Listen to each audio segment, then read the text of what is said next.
Hello, I'm Shir. I'm from Midwest Wales and I'm 15. I've got two main growing areas, the food forest and the veg garden, and I also keep a herd of dairy goats. Well, I took cuttings of a blackcurrant bush a couple of years ago and put them in a bucket of water, and they rooted a few months, and I don't know, I just caught the bug then. So in 2017, my grandfather put these apple trees in, and then last year in lockdown, I came through with a strimmer, trimmed it all and started managing it a bit better. And then in the autumn and winter last year and early this year, I laid cardboard down like Charles Dowding and put this mulch over the top, which is old horse bedding. Did sort of a food forest out of it. And then I planted the raspberry canes. I made the no-dig bed, planted up the pear tree, the herb bed in the back, and I also did some loganberries and tayberries in other places of the garden as well.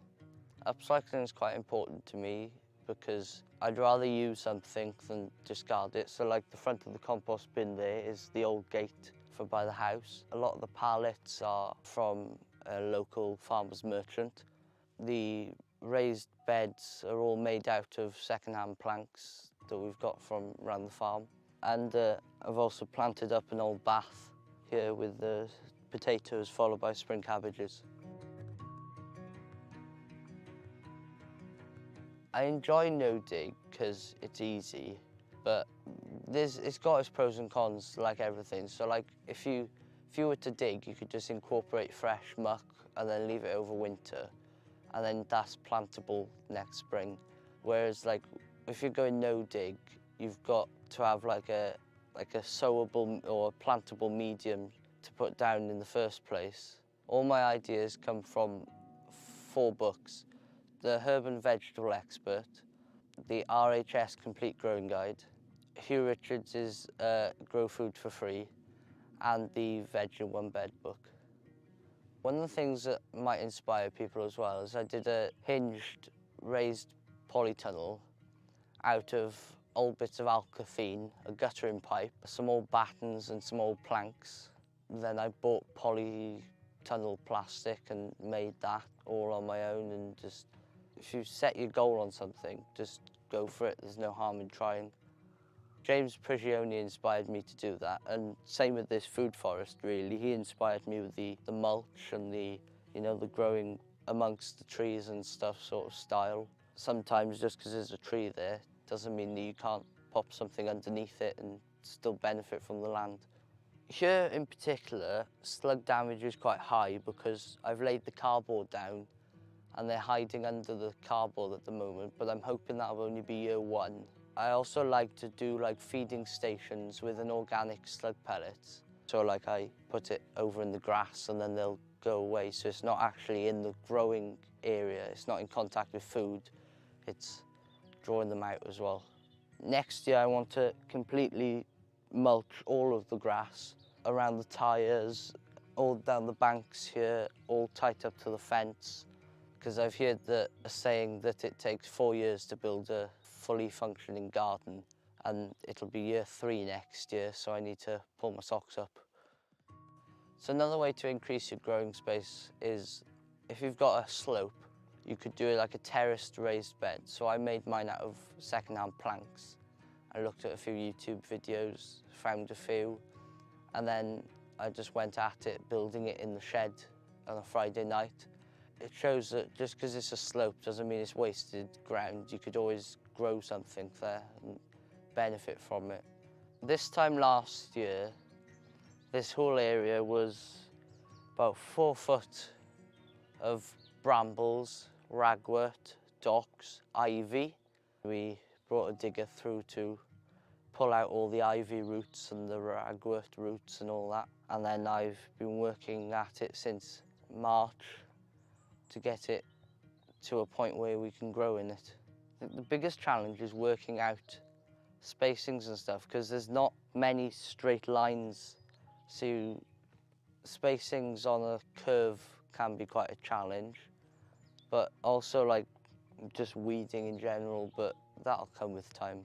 What makes me want to grow this amount of food is the fact that Well, I want to be as self-sufficient as possible. So by growing large quantities of food like this, we can cut down the food bill, saving a bit of money, but then that money, we can put some of it back into the veg. It's like a cycle, if you like, of self-sufficiency. I come home from school every day, then I feed the goats and have a bite to eat. So that takes me till about 5 o'clock. And then from 5 till 7, I'll work my socks off in the garden, planting, spreading muck, sowing seeds. After supper then, about half past 7, I'll come back out and work for another hour until it goes dark. So in the summer, I might be out here till 10 o'clock at night. Then I'll go in and just sit and read a book, or at the moment it's the Mr. Fothergill seed catalogue. Next year I won't be doing so many cabbages because the cabbage white butterfly is quite bad in this area especially.